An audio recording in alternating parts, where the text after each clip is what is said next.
জমিদারের ছোট্ট মেয়ে বাগানে ছিল। সে বাধা দিতে এলে মহেশ তাকে শিং দিয়ে ফেলে দিল। কি কাণ্ড!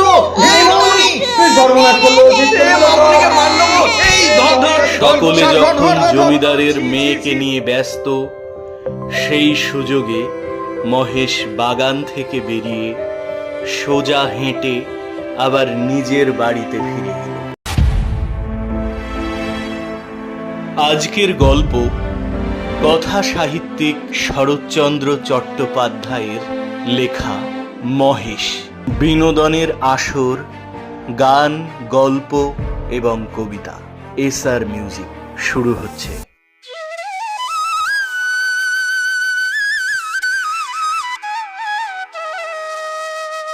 গ্রামের নাম কাশীপুর। গ্রাম ছোট, জমিদার আরো ছোট, তবু দাপটে তার প্রজারা টু শব্দটি করতে পারে না, এমনই প্রতাপ। ছোট ছেলের জন্মতিথি পূজা, পূজা সেরে তর্করত্ন দ্বীপ্রহর বেলায় বাড়ি ফিরছিলেন। বৈশাখ শেষ হয়ে আসে, কিন্তু মেঘের ছায়াটুকু কোথাও নাই। অনাবৃষ্টির আকাশ থেকে যেন আগুন ঝরে পড়ছে। সমুদ্রের দিগন্ত জোড়া মাঠখানা জ্বলে পুড়ে ফুটিফাটা হয়ে গেছে, আর সেই লক্ষ ফাটল দিয়ে ধরিত্রীর বুকের রক্ত নিরন্তর ধোঁয়া হয়ে উড়ে যাচ্ছে। অগ্নিশিখার মতো তাদের সর্পিল ঊর্ধ্বগতির দিকে চেয়ে থাকলে মাথা ঝিমঝিম করে, যেন নেশা লাগে। এরই সীমানায় পথের ধারে গফুর জোলার বাড়ি। তার মাটির প্রাচীর পড়ে গিয়ে উঠোনে এসে মিশেছে, এবং অন্তঃপুরের লজ্জা সম্ভ্রম পথিকের করুণায় নিশ্চিন্ত হয়েছে। পথের ধারে একটা পিটালি গাছের ছায়ায় দাঁড়িয়ে তর্করত্ন উচ্চ কণ্ঠে ডাক দিলেন, ওরে ও গফরা, বলি ঘরে আসিস? তার বছর দশেকের মেয়ে দুয়ারে দাঁড়িয়ে সাড়া দিল। কেন বাবাকে? বাবার যে জ্বর। জ্বর? ডেকে দে হারামজাদাকে, পাষণ্ড ম্লেচ্ছ। হাঁক ডাকে গফুর মিয়া ঘর থেকে বের হয়ে জ্বরে কাঁপতে কাঁপতে কাছে এসে দাঁড়ালো। ভাঙা প্রাচীরের গা ঘেঁষে একটা পুরাতন বাবলা গাছ, তার ডালে বাঁধা একটা ষাঁড়। তর্করত্ন ষাঁড়কে দেখে বললেন, ওটা হচ্ছে কি শুনি? এ হিঁদুর গা, ব্রাহ্মণ জমিদার, সে খেয়াল আছে? তার মুখখানা রাগে ও রৌদ্রের ঝাঁঝে রক্তবর্ণ, সুতরাং সে মুখ দিয়ে তপ্ত খরবাক্যই বের হবে। কিন্তু কারণ না বুঝতে পেরে গফুর শুধু চেয়ে রইল। তর্করত্ন বললেন, সকালের যাবার সময় দেখে গেছি বাঁধা, দুপুরে ফেরবার পথে দেখছি তেমনি ঠাই বাঁধা। হত্যা হলে যে কর্তা তোকে জ্যান্ত কবর দেবে, সে যে সে বামুন নয়। কি করব বাবা ঠাকুর, বড় ল্যাসারে পড়ে গেছি। কদিন থেকে গায়ে জ্বর, দড়ি ধরে যে দুফুটো খায়ে আনবো তা মাথা ঘুরে পড়ে যায়। তবে ছেড়ে দে না, আপনি চড়াই করে আসুক। কোথায় সারবো বাবা ঠাকুর? লোকের ধান এখনো সব ঝাড়া হয়নি, খামারে পড়ে। খড় এখনো গাদি দেওয়া হয়নি, মাঠের আলগুলো সব জ্বলে গেল, কোথাও এক মুঠো ঘাস নেই। কার ধানে মুখ দেবে, কার গাদা ফেরে খাবে, কেমনে সারি বাবা ঠাকুর? তর্করত্ন একটু নরম হয়ে বললেন, না ছাড়িস তো, ঠান্ডায় কোথায় বেঁধে দিয়ে দুয়াটি বিচুলি ফেলে দে না, ততক্ষণ চিবক।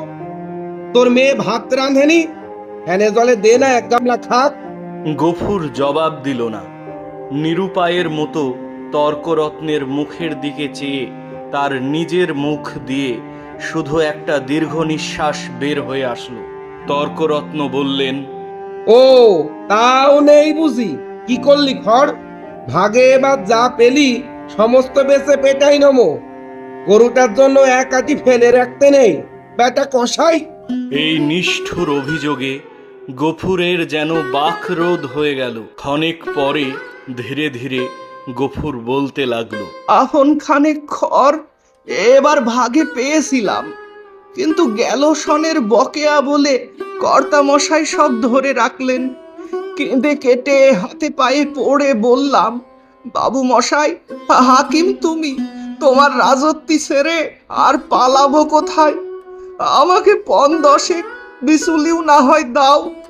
চালে ঘর নেই, একখানি ঘর, বাপ বেটিতে থাকি, তাও না হয় তালপাতার গোঁজা গাঁজা দিয়ে এ বর্ষাটা কাটিয়ে দেব। কিন্তু না খেতে পেয়ে আমার মহেশ মরে যাবে। তর্করত্ন হেসে বললেন, ইস, সাদ করে আবার নাম রাখা হয়েছে মহেশ, হেসে বাঁচিনে।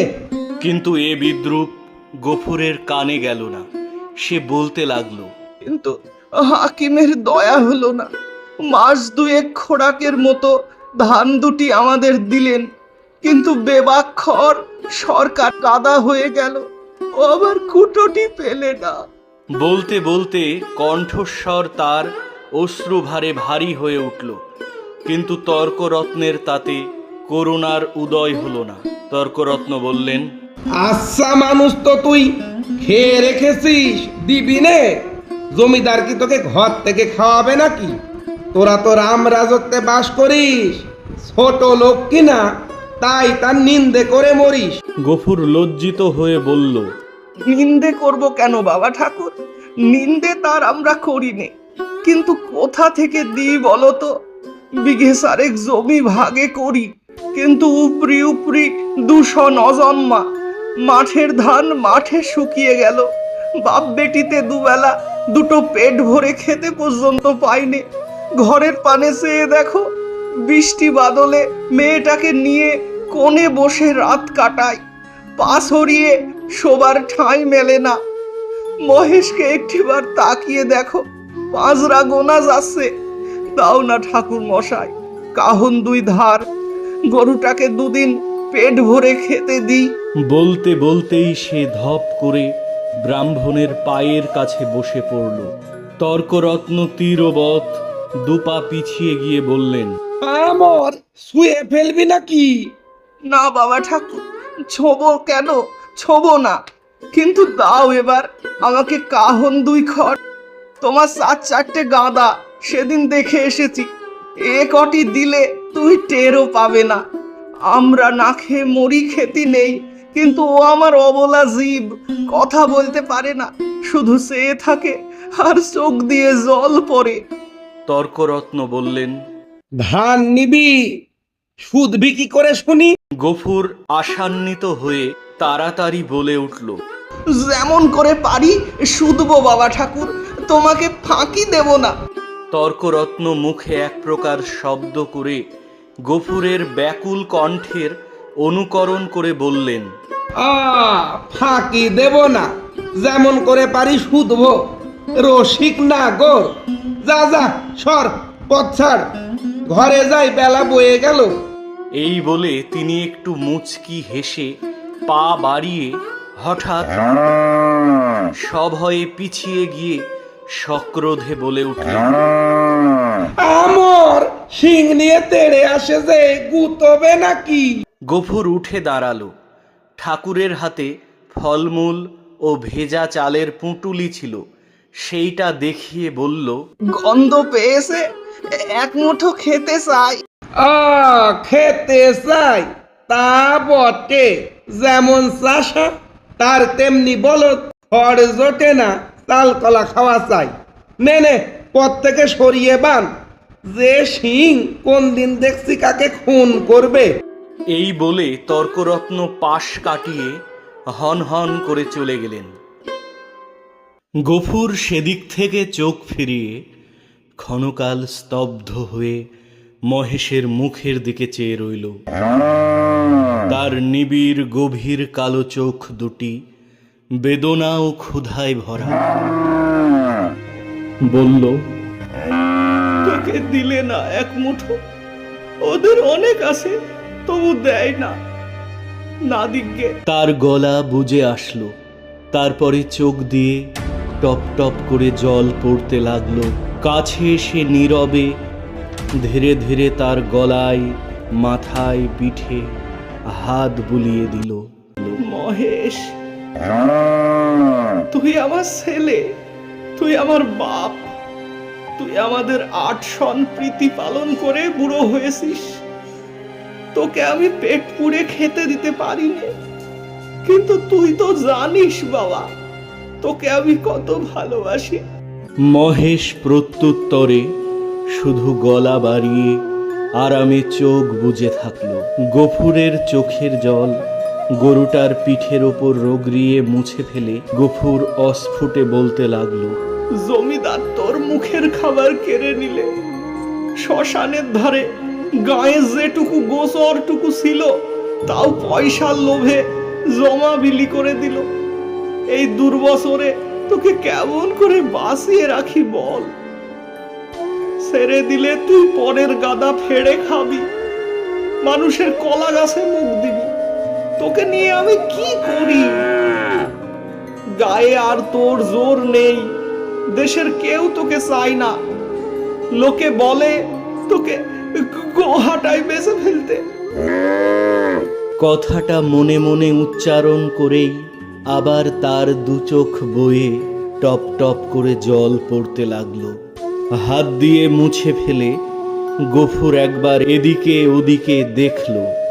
তারপরে ভাঙা ঘরের পিছন থেকে কিছুটা পুরানো বিবর্ণ খড় এনে মহেশের মুখের কাছে রেখে দিয়ে আস্তে আস্তে বলল, নে শিগগির করে একটু খেয়ে নে বাবা, দেরি হলে আবার। বাবা, কেন মা? ভাত খাবি এসো। এই বলে আমিনা ঘর থেকে দুয়ারে এসে দাঁড়ালো। এক মুহূর্ত চেয়ে থাকলো, তারপর বলল, মহেশকে আবার চাল ফেরে খড় দিয়েছো বাবা? ঠিক এই ভয়ই সে করছিল। গফুর লজ্জিত হয়ে বলল, পুরনো পচা খড় মা, আপনি ঝরে যাচ্ছিল। আমি যে ভেতর থেকে শুনতে পেলাম বাবা, তুমি টেনে বার করছো। না মা, ঠিক টেনে নয় বটে। কিন্তু দেওয়ালটা যে পড়ে যাবে বাবা। গফুর চুপ করে থাকলো। একটি মাত্র ঘর ছাড়া যে আর সবই গেছে, এবং এমন ধারা করলে আগামী বর্ষায় এটিও টিকবে না। এ কথা তার নিজের চেয়ে আর কে বেশি জানে।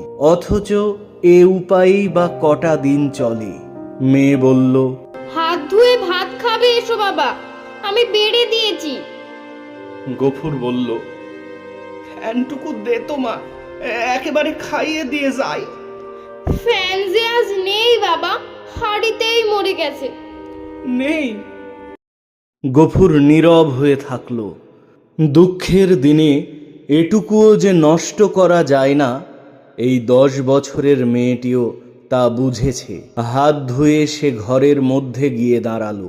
একটা পিতলের থালায় বাবার সাকান্ন সাজিয়ে দিয়ে মেয়ে নিজের জন্য একটি মাটির শানকিতে ভাত বেড়ে নিল। চেয়ে চেয়ে গফুর আস্তে আস্তে বলল, আমি না, আমার গায়ে যে আবার শীত করে মা, জ্বর গায়ে খাওয়া কি ভালো? আমিনা উদ্বিগ্ন মুখে বলল, কিন্তু তখন যে বললে বড় খিদে পেয়েছে। তখন তখন হয়তো জ্বর ছিল না মা। তাহলে ভাত তুলে রেখে দি, সাঁঝের বেলা মাথা খেও। নেড়ে বলল, কিন্তু এই ঠান্ডা ভাত খেলে যে অসুখ বাড়বে আমিনা বলল। তবে গফুর কত কি যেন চিন্তা করে হঠাৎ এই সমস্যার মীমাংসা করে ফেলল। বলল, এক কাজ কর না মা, মহেশকে না হয় ধরে দিয়ে আয়। তখন রাতের বেলা আমাকে এক মুঠো ফুটিয়ে দিতে পারবি না আমিনা? প্রত্যুত্তরে আমিনা মুখ তুলে ক্ষণকাল চুপ করে বাবার দিকে চেয়ে থাকল। তারপরে মাথা নিচু করে ধীরে ধীরে ঘাড় নেড়ে বলল, পারবো বাবা, পারবো। গফুরের মুখ রাঙা হয়ে উঠল।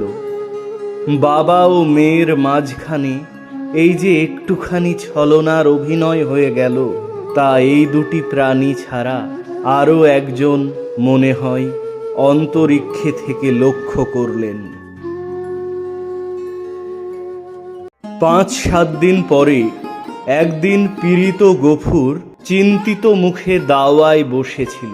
তার মহেশ কাল থেকে এখনো পর্যন্ত ঘরে ফেরেনি। নিজে সে শক্তিহীন, তাই আমিনা সকাল থেকে সর্বত্র খুঁজে বেরিয়েছে। পড়ন্ত বেলায় সে ফিরে এসে বলল, শুনেছ বাবা, মানিক ঘোষেরা মহেশকে আমাদের থানায় দিয়েছে। গফুর বলল, দূর পাগলি। হ্যাঁ বাবা, সত্যি। তাদের চাকর বললে তোর বাপকে বলগে যা দরিয়াপুরের খোঁয়ারে খুঁজতে। কি করেছিল সে? তাদের বাগানে ঢুকে গাছপালা নষ্ট করেছে বাবা। গফুর স্তব্ধ হয়ে বসে রইল। মহেশের সম্বন্ধে সে মনে মনে বহু প্রকার দুর্ঘটনা কল্পনা করেছিল, কিন্তু এ আশঙ্কা ছিল না সে যেমন নিরীহ তেমনি গরিব, সুতরাং প্রতিবেশী কেউ তাকে এত বড় শাস্তি দিতে পারে এ ভয় তার হয়নি। বিশেষত মানিক ঘোষ, গোব্রাহ্মণে ভক্তি তার এ অঞ্চলে বিখ্যাত।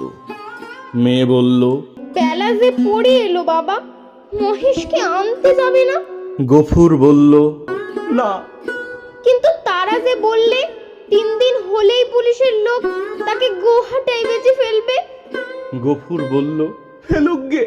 গোহাটা বস্তুটা যে ঠিক কি আমিনা তা জানতো না, কিন্তু মহেশের সম্পর্কে এর উল্লেখ করা মাত্রেই তার বাবা যে কিরূপ বিচলিত হয়ে উঠত এটা সে বহুবার লক্ষ্য করেছে। কিন্তু আজ সে আর কোনো কথা না বলে আস্তে আস্তে চলে গেল।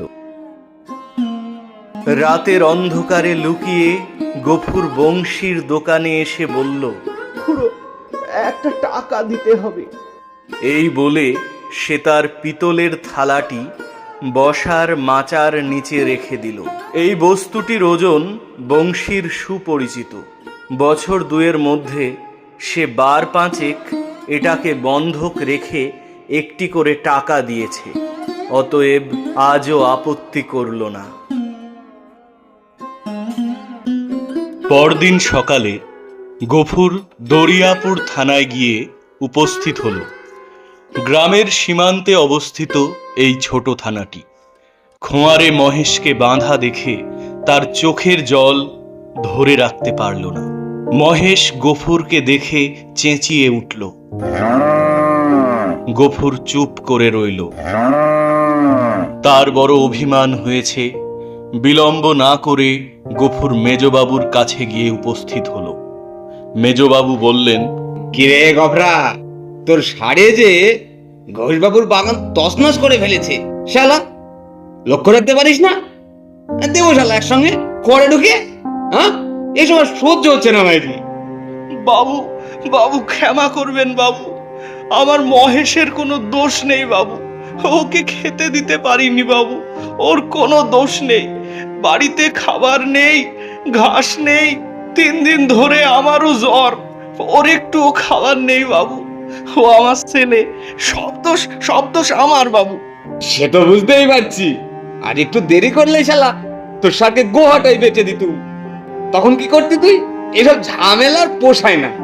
গফুর মেজবাবুর পা জড়িয়ে কেঁদে কেঁদে বলতে লাগলেন, না বাবু না, মহেশ আমার ছেলে। আপনি এই টাকাটা নিয়ে আমার মহেশকে ছেড়ে দিন। এই নিন বাবু। টাকা গুনে নিয়ে মেজবাবু খুশি হয়ে বললেন, ঠিক আছে, নিয়ে যা এবারের মতো। তবে খেয়াল রাখিস, পরের বার কিন্তু ছাড়বো না, কথাটা যেন মনে থাকে। আর অনেক দিন তো হলো, কম ঝামেলা তো সহ্য করিসনি তোর ষাঁড়কে নিয়ে, খেতেও দিতে পারছিস না। তাহলে বড় মেয়েকে বেঁচে দে গফরা, আর না খাইয়ে রাখিস নে। অবলা সিদ্ধ, আমার কথাটা বোঝার চেষ্টা করিস। যা। গফুর মেজবাবুকে প্রণাম জানিয়ে মহেশের কাছে গিয়ে তাকে নিয়ে বাড়ি ফিরে এলো। কিন্তু রাস্তায় মহেশের সঙ্গে একটি কথাও সে বলেনি। বড় অভিমান হয়েছে তার মহেশের প্রতি।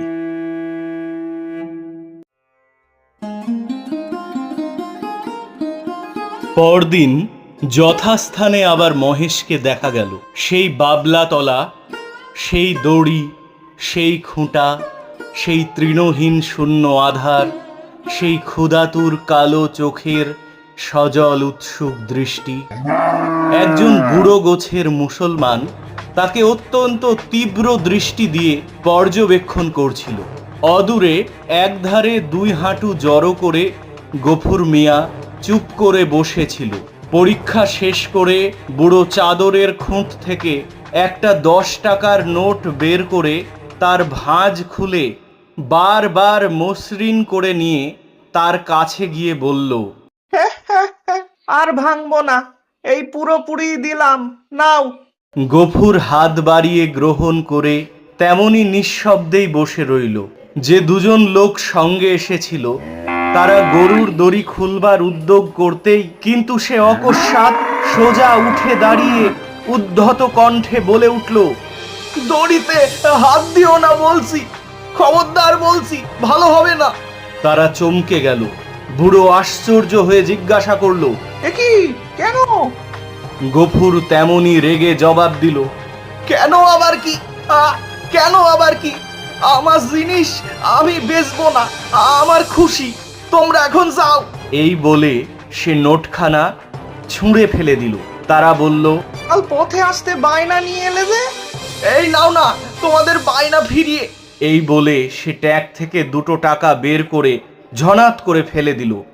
একটা কলহ বাঁধবার উপক্রম হয় দেখে বুড়ো হেসে ধীরভাবে বলল, ও, চাপ দিয়া আর 2 টাকা বেশি নেবে, এই তো?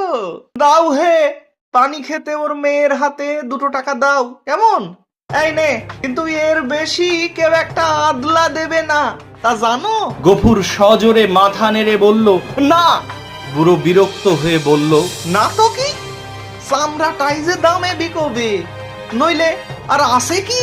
তোবা তোবা। গফুরের মুখ দিয়ে হঠাৎ একটা বিশ্রী কটু কথা বের হয়ে গেল এবং পরক্ষণেই সে ছুটে গিয়ে নিজের ঘরে ঢুকে চিৎকার করে শাসাতে লাগলো, তোমরা যদি অবিলম্বে গ্রাম ছেড়ে না যাও তো জমিদারের লোক ডেকে জুতা পেটা করব। হাঙ্গামা দেখে লোকগুলো চলে গেল। ঠিক আছে, এই চল, পরে দেখা যাবে, চল। কিন্তু কিছুক্ষণ পরেই জমিদারের সদর হতে তার ডাক পড়ল। গফুর বুঝল এ কথা কর্তার কানে গিয়েছে। সদরে ভদ্র অভদ্র অনেকগুলি ব্যক্তি বসেছিল। শিবুবাবু চোখ রাঙা করে বললেন, গভরা, তোকে যে আমি কি সাজা দেব ভেবে পাইনি। কোথায় বাস করে আছিস জানিস? গফুর হাত জোর করে বলল, জানি, আমরা খেতে পাইনে, নইলে আজ আপনি যা জরিমানা করতেন আমি না করতাম না। সকলেই অবাক হল। এই লোকটাকে জেদি এবং বদমেজাজি বলেই তারা জানত। সে কাঁদো কাঁদো হয়ে বলল, এমন কাজ আর কখনো করব না কর্তা। এই বলে সে নিজের 2 হাত দিয়ে নিজের 2 কান ধরল এবং উঠোনের এক দিক থেকে আর এক দিক পর্যন্ত নাক্ষত দিয়ে উঠে দাঁড়ালো। শিবুবাবু সদয় কণ্ঠে বললেন, আচ্ছা, যা যা হয়েছে, আর কখনো এমন মতিবুদ্ধি করিস নে, বুঝলি? সকল বিবরণ শুনে ও দেখে সকলেই কণ্টকিত হয়ে উঠলেন এবং এ মহাপাতক যে শুধু কর্তার পুণ্য প্রভাবে ও শাসন ভয়েই নিবারিত হয়েছে সে বিষয়ে কারো সংশয় মাত্র থাকল না। তর্করত্ন উপস্থিত ছিলেন। তিনি গো শব্দের শাস্ত্রীয় ব্যাখ্যা করলেন এবং যে জন্য এই ধর্মজ্ঞানহীন ম্লেচ্ছ জাতিকে গ্রামের ত্রিসীমানায় বসবাস করতে দেওয়া নিষিদ্ধ তা প্রকাশ করে সকলের জ্ঞান নেত্র খুলে দিলেন। ছ্যা ছ্যা ছ্যা ছ্যা, এ মহাপাতকের যে পাপের শেষ নাই। গো শব্দের শাস্ত্রীয় ব্যাখ্যা করলে যে এই ধর্মজ্ঞানহীন ম্লেচ্ছ জাতিকে গ্রামের ত্রিসীমানায় বসবাস করতে দেয়া যায় না। আমাদের জমিদার বাবুর পুণ্য প্রভাবে এই পাষণ্ড ছাড় পেয়ে গেল গো। গফুর একটা কথার জবাব দিল না। যথার্থ প্রাপ্য মনে করে অপমান ও সমস্ত তিরস্কার সবিনয়ে মাথা পেতে নিয়ে প্রসন্ন চিত্তে ঘরে ফিরে আসলো। প্রতিবেশীদের ঘর থেকে ফ্যান চেয়ে এনে মহেশকে খাওয়ালো এবং তার গায়ে, মাথায় ও শিঙে বারংবার হাত বুলিয়ে কত কথাই বলতে লাগলো। আপনারা শুনছেন কথা সাহিত্যিক শরৎচন্দ্র চট্টোপাধ্যায়ের সেই কালজয়ী গল্প মহেশ। এরকম আরও গল্প, কবিতা, গান এবং নাটকের জন্য আমাদের এই চ্যানেলটি সাবস্ক্রাইব করে রাখুন এবং পাশে থাকা বেল আইকনটি প্রেস করে দেবেন। জ্যৈষ্ঠ শেষ হয়ে আসলো। রুদ্রের যে মূর্তি একদিন শেষ বৈশাখে আত্মপ্রকাশ করেছিল, সে যে কত ভীষণ, কত বড় কঠোর হয়ে উঠতে পারে তা আজকের আকাশের দিকে না চাইলে উপলব্ধি করাই যায় না। কোথাও যেন করুণার আভাস পর্যন্ত নেই। কখনো এ রূপের লেশমাত্র পরিবর্তন হতে পারে, আবার কোনো দিন এ আকাশ মেঘভারে স্নিগ্ধ সজল হয়ে দেখা দিতে পারে। আজ এ কথা ভাবতেও যেন ভয় হয়। মনে হয় সমস্ত প্রজ্বলিত নভস্থল ব্যাপিয়ে যে অগ্নি দিনরাত ঝরছে, এর অন্ত নাই, সমাপ্তি নাই। সমস্ত নিঃশেষে দগ্ধ হয়ে না গেলে এ আর থামবে না। জ্যৈষ্ঠের তপ্ত গরমের মধ্যে গফুর তার শীর্ণ, দুর্বল, কম্পমান শরীর নিয়ে কাজে বেরিয়ে গেল, কারণ এছাড়া তার কোনো উপায় ছিল না। ঘরে খাবার নেই, ঘাসও নেই। মহেশও এই সুযোগে দড়ি ছিঁড়ে বেরিয়ে পড়ল এবং একেবারে জমিদারের বাগানে ঢুকে পড়ল। সেখানে লোকজন ছিল, তারা চিৎকার করতে লাগলো, হে হে, ষাট ঢুকে পড়েছে, সর্বনাশ করলো রে। ফুল গাছগুলোকে খেয়ে সে ধান শুকোতে দেওয়া ছিল। সব লন্ড হয়ে ধান শুকাতে দেওয়া ছিল গো, লন্ড ভন্ড ধর ধর ধর ধর ধর, এই গুঁতোতে আসছে যে, এই ধর ধর ধর, কি করলো গো, শেষ করে দিল সব। জমিদারের ছোট্ট মেয়ে বাগানে ছিল, সে বাধা দিতে এলে তাকে শিং দিয়ে ফেলে দিল। কি কাণ্ড, এই মামুনি, সর্বনাশ করলো, মামুনিকে মারলো গো, এই ধর ধর ধর, সার ধর ধর ধর ধর, এই কি হলো, এই কি কাণ্ড হলো, ছি কাণ্ড হলো। সকলে যখন জমিদারের মেয়েকে নিয়ে ব্যস্ত ছিল, সেই সুযোগে মহেশ বাগান থেকে বেরিয়ে সোজা হেঁটে আবার নিজের বাড়িতে ফিরে এলো। দ্বীপ্রহর বেলায় গফুর কাজ থেকে ঘরে ফিরে আসলো। ক্ষুধায়, পিপাসায় ও ক্লান্তিতে সে প্রায় অন্ধকার দেখছিল। প্রাঙ্গণে দাঁড়িয়ে ডাক দিল, আমি না, ভাত হয়েছে রে। মেয়ে ঘর থেকে আস্তে আস্তে বাহির হয়ে নিরুত্তরে খুঁটি ধরিয়ে দাঁড়ালো। জবাব না পেয়ে গফুর চেঁচিয়ে বলল, হয়েছে ভাত? কি বললি? হয়নি। হয়নি? কেন শুনি? চাল নেই বাবা। চাল নেই? সকালে আমাকে বলিসনি কেন? তোমাকে রাত্রিরে যে বলেছিল। গফুর মুখ ভেঙচিয়ে তার কণ্ঠস্বর অনুকরণ করে বলল, রাত্রে যে বলেছিল? রাত্রে বললে কারণ মনে থাকে? নিজের কর্কশ কণ্ঠে ক্রোধ তার দ্বিগুণ বেড়ে গেল। মুখ আরো বিকৃত করে বলে উঠল, চাল থাকবি কি করে? রোগা বাপ খাক আর না খাক, বুড়ো মেয়ে 4 বার 5 বার করে ভাত গিলবি। এবার থেকে চাল আমি কুলুপ বন্ধ করে বাইরে যাব। দে 1 ঘটি জল দে, তেষ্টায় বুক ফেটে গেল। বল তাও নেই? আমিনা তেমনি অধমুখে দাঁড়িয়ে রইল। কয়েক মুহূর্ত অপেক্ষা করে গফুর যখন বুঝল ঘরে তৃষ্ণার জল পর্যন্ত নেই, তখন সে আর আত্মসংবরণ করতে পারল না। দ্রুত পায়ে কাছে গিয়ে ঠাস করে সশব্দে তার গালে এক চর মেরে দিয়ে বলল, মুখ পোড়া হারামজাদা মেয়ে, সারাদিন তুই করিস কি? এত লোকে মরে, তুই মরিস নে? মেয়ে কথাটি বলল না। মাটির শূন্য কলসিটি তুলে নিয়ে সেই রৌদ্রের মাঝেই চোখ মুছতে মুছতে নিঃশব্দে বের হয়ে গেল। সে চোখের আড়াল হতেই কিন্তু গফুরের বুকে শেল বিঁধল। মা মরা এই মেয়েটিকে সে যে কি করে মানুষ করেছে সে কেবল সেই জানি। তার মনে পড়ল এই তার স্নেহশীলা কর্মপরায়ণা শান্ত মেয়েটির কোনো দোষ নাই। ক্ষেতের সামান্য ধান কটি ফুরোনো পর্যন্ত তাদের পেট ভরে দুবেলা অন্ন জোটে না, কোনোদিন একবেলা, কোনোদিন বা তাও না। দিনে ৫-৬ বার ভাত খাওয়া যেমন অসম্ভব তেমনি মিথ্যা, এবং পিপাসার জল না থাকার কারণও তার অজানা নয়। গ্রামে যে ২-৩টে পুষ্করিণী আছে তা একেবারে শুষ্ক। শিবচরণ বাবুর খিড়কির পুকুরে যা একটু জল আছে তা সাধারণে পাই না।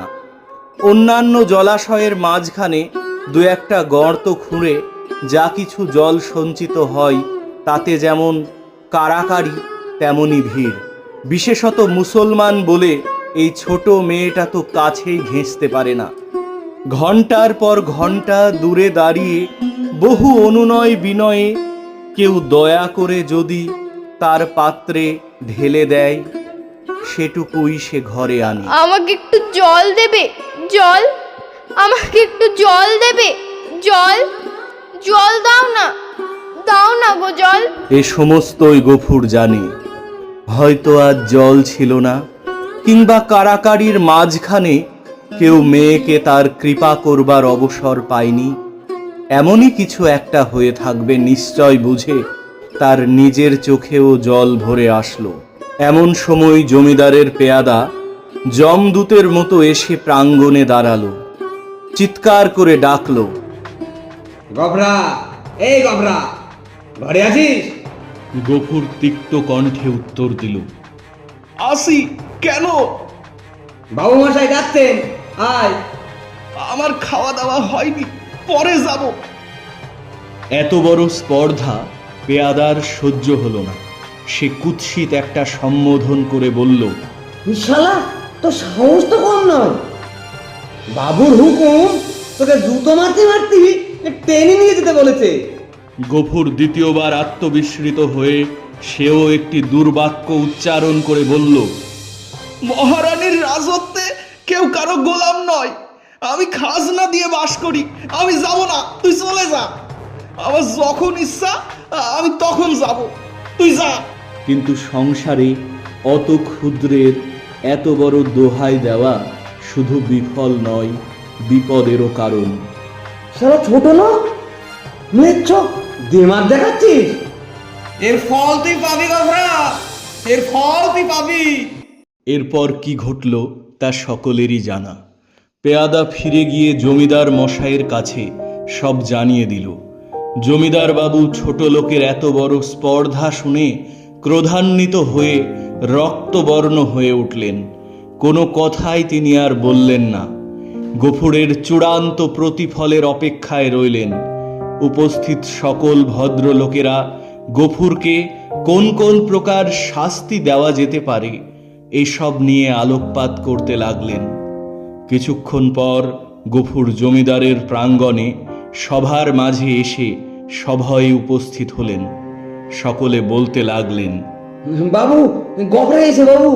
এই যে বড় লোকের বেটার আসার সময় হয়েছে। গফুর কাঁদো কাঁদো স্বরে বলল, জমিদার মশাই, আপনি আমারে ডেকেছেন? জমিদার মশাই কোনো কথা বললেন না। তিনি পেয়াদাকে লক্ষ্য করে নির্দেশ দিলেন, এই কি হয়েছে বল, গফুরকে বল। এই গবরা, সকালে তোর ষাঁড় বাগানে ঢুকে ফুল গাছগুলো মুছে খেয়ে ফেলেছে। ধান শুকোতে দেওয়া হয়েছিল, তা ছিটিয়ে নষ্ট করেছে। ধান হলো অন্ন, সাক্ষাৎ মা অন্নপূর্ণা। এই ম্লেচ্ছ ছোট লোকের ষাঁড় সেই দেবী অন্নপূর্ণাকে আঘাত দিয়েছে গো। এর কোনো ক্ষমা নেই। শুধু কি তাই, আমাদের বাবুর ছোট মেয়েটিকে পর্যন্ত শিং দিয়ে গুতিয়ে ফেলে দিয়েছে। গফুর নতজানু হয়ে বললেন, বাবু, আমি মহেশকে খেতে দিতে পারিনি। গায়ের কোথাও ফাঁকা জমি নেই, একটু জল পর্যন্ত দিতে পারিনি ওকে। ক্ষুধা জ্বালাই মহেশে সব করেছে বাবু। মহেশ আমার ছেলে বাবু, ও আমার বাপ। ও ওর কোনো দোষ নেই বাবু। বাবু, আপনি তো এর আগেও আমাদের ক্ষমা করে দিয়েছিলেন, এবারও তাই করেন বাবু। শোন গফরা, তোর অনেক কথা আমি শুনলাম, বুঝলি? তুই তো আবার কর দিয়ে বাস করিস। তোকে একটা কথা বলি, আগের বার তোদের ক্ষমা করে দিয়েছিলাম কেন বলতো? গফুর চুপ করে রইল, মুখ নিচু করে কাঁদতে থাকলো। আগের বার তুই গরিব ছিলি, ছোট লোক ছিলি, তোর মাথা নিচু ছিল, দেমাগ ছিল না। এই কারণে তোকে ক্ষমা করে দিয়েছিলাম। দেমাগ, স্পর্ধা, এই একটি জিনিস গরিবের থাকতে নেই।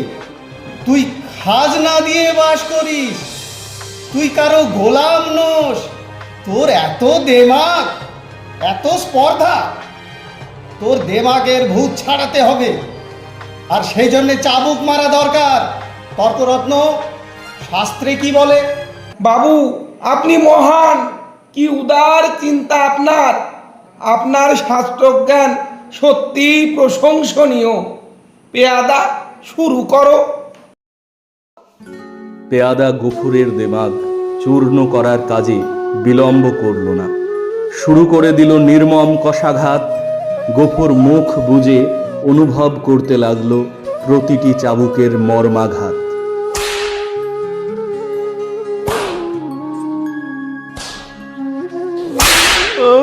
ক্রমশ তার চোখ মুখ ফুলে উঠল, কাঁপতে কাঁপতে গফুর মাটিতে লুটিয়ে পড়ল।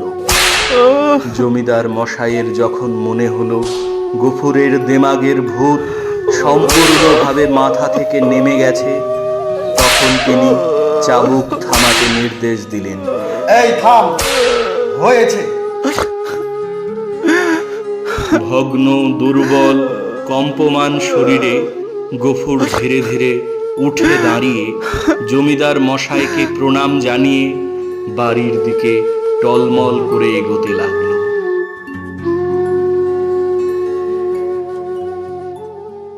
ঘণ্টাখানেক পরে যখন গফুর জমিদারের সদর থেকে ফিরে ঘরে গিয়ে নিঃশব্দে শুয়ে পড়ল, তখন তার চোখ মুখ ফুলে উঠেছে। তার এত বড় শাস্তির প্রধান কারণ মহেশ। সেখানে সে প্রহার ও লাঞ্ছনার কোনো প্রতিবাদ করেনি, সমস্ত মুখ বুজে শুয়েছে। ঘরে এসেও সে তেমনি নিঃশব্দে পড়ে রইল। ক্ষুধা তৃষ্ণার কথা তার মনে ছিল না, কিন্তু বুকের ভিতরটা যেন বাইরের মধ্যাহ্ন আকাশের মতোই জ্বলতে লাগলো। এমন কতক্ষণ কাটল তার হুঁশ ছিল না, কিন্তু উঠান থেকে হঠাৎ তার মেয়ের আর্ত কণ্ঠ কানে যেতেই, বাবা, বাবা, একবার দেখে যাও, দেখে যাও বাবা। সে সবেগে উঠে দাঁড়ালো এবং ছুটে বাইরে এসে দেখল বাবা, আমিনা মাটিতে পড়ে এবং বিক্ষিপ্ত ভাঙা ঘর থেকে জল ঝরে পড়ছে, আর মহেশ মাটিতে মুখ দিয়ে সেই জল মরুভূমির মতো যেন শুষে খাচ্ছে। চোখের পলক পড়ল না। গফুর দিক বিদিক জ্ঞান শূন্য হয়ে গেল। মেরামত করার জন্য কাল সে তার লাঙলের মাথাটা খুলে রেখেছিল, তাই সে দুই হাতে গ্রহণ করে মহেশের অবনত মাথার উপরে সজোরে আঘাত করল।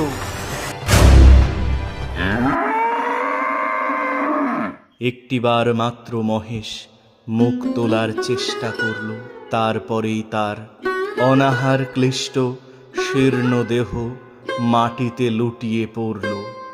চোখের কোণ বেয়ে কয়েক বিন্দু অশ্রু ও কান দিয়ে ফোঁটা কয়েক রক্ত গড়িয়ে পড়ল। দুইবার সমস্ত শরীরটা তার থরথর করে কেঁপে উঠল। তারপরে সম্মুখ ও পশ্চাতের পা দুটো তার যত দূর যায় প্রসারিত করে দিয়ে মহেশ শেষ নিঃশ্বাস ত্যাগ করল। আমিনা কেঁদে উঠে বলল, বাবা, কি করলে বাবা? আমাদের মহেশ যে মরে গেল বাবা, মরে গেল। গফুর চুপ করে থাকলো। জবাব দিল না, শুধু নির্নিমেষ চক্ষে আর একজোড়া নিমেষহীন গভীর কালো চোখের দিকে চেয়ে পাথরের মতো নিশ্চল হয়ে থাকল। ঘণ্টা দুয়ের মধ্যে সংবাদ পেয়ে গ্রামান্তের মুচির দল এসে জুটল। তারা বাঁশে বেঁধে মহেশকে ভাগাড়ে নিয়ে গেল। তাদের হাতে ধারালো চকচকে ছুরি দেখে গফুর শিওরিয়ে চোখ বন্ধ করে থাকল, কিন্তু একটা কথাও বলল না। পাড়ার লোকে বলল, তর্করত্নের কাছে ব্যবস্থা নিতে জমিদার লোক পাঠিয়েছেন। প্রাশ্চিত্যের খরচ জোগাতে এবার তোকে না ভিটে বেচতে হয়। গফুরে সকল কথারও উত্তর দিল না। দুই হাঁটুর ওপর মুখ রেখে ঠাই বসে রইল। অনেক রাত্রে গফুর মেয়েকে তুলে বলল, আমিনা, আমিনা, আমিনা, হ্যাঁ বাবা। আমিনা, চল আমরা যাই। সে দাওয়ায় ঘুমিয়ে পড়েছিল। চোখ মুছে উঠে বসে বলল, কোথায় বাবা? গফুর বলল, ফুলবেড়ের চটকলে কাজ করতে। মেয়ে আশ্চর্য হয়ে চেয়ে রইল। এর আগে অনেক দুঃখেও বাবা তার কলে কাজ করতে রাজি হয়নি। সেখানে ধর্ম থাকে না, মেয়েদের ইজ্জত আবরু থাকে না, এ কথা সে বহুবার শুনেছে। গফুর বলল, দেরি করিস নে মা, চল, অনেক পথ হাঁটতে হবে তো। চলো বাবা, চলো। আমিনা জল খাবার ঘটি ও বাবার ভাত খাবার পিতলের থালাটি সঙ্গে নিয়েছিল। গফুর নিষেধ করল, ও সব থাক মা, ওতে আমার মহেশের প্রাশ্চিত্যের হবে। অন্ধকার গভীর নিশীথে সে মেয়ের হাত ধরে বেরিয়ে পড়ল। এ গ্রামে আত্মীয় কেউ তার ছিল না, কাউকে বলবারও কিছু নেই। উঠোন পার হয়ে পথের ধারে সেই বাবলাতলায় এসে সে থমকে দাঁড়িয়ে হঠাৎ হু হু করে কেঁদে উঠল। নক্ষত্র খচিত কালো আকাশে মুখ তুলে বলল, আল্লাহ, আমাকে যত খুশি সাজা দিও, কিন্তু মহেশ আমার তেষ্টা নিয়ে মরেছে। তার চোরে খাবার এতটুকু জমি কেউ রাখেনি। যে তোমার দেওয়া মাঠের ঘাস, তোমার দেওয়া তেষ্টার জল তাকে খেতে দেয়নি, তার কসুর তুমি যেন কখনো মাপ করো না। তুমি যেন কখনো মাপ করো না।